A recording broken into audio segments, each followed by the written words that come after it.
ভারত পাকিস্তান রাজনৈতিক দ্বন্দ্বে আসন্ন চ্যাম্পিয়ন্স ট্রফি নিয়ে ধোঁয়াশা যেন কাটছেই না। 2025-এ অনুষ্ঠিত এই টুর্নামেন্টের আয়োজক পাকিস্তান হলেও ভারত সেখানে খেলতে যেতে নারাজ, এমন খবর বেশ কিছুদিন ধরেই ঘুরপাক খাচ্ছে ভারতীয় গণমাধ্যমগুলোতে। তবে এবার হয়তো অবসান ঘটতে যাচ্ছে জটিলতার।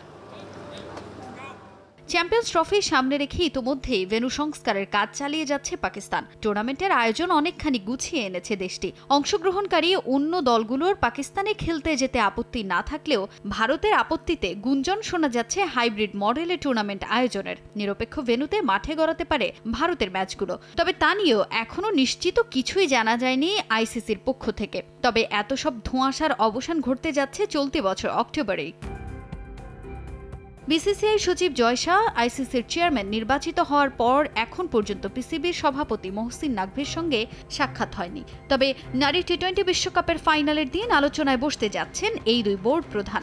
যে আলোচনায় সমাধান হতে পারে ভারতের পাকিস্তানে গিয়ে খেলতে না চাওয়ার বিষয়টি। পাকিস্তানেই ভারতের ম্যাচগুলো মাঠে গড়াবে নাকি নিরপেক্ষ ভেন্যুতে ম্যাচ খেলবে মেন ইন ব্লু, তা নিয়েই মূলত আলোচনা করবেন পিসিবির সভাপতি মহসিন নাকভি।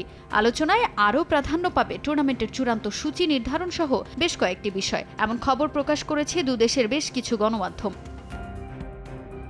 আগামী 20 অক্টোবর নারী টি-20 বিশ্বকাপের ফাইনাল অনুষ্ঠিত হবে দুবাইয়ে। সেখানেই দুই বোর্ড প্রধানের আলোচনায় বসার কথা রয়েছে।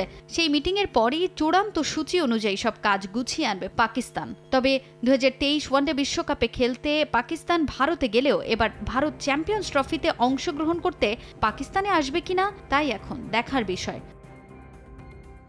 তাজিন খন্দকার, সময় সংবাদ।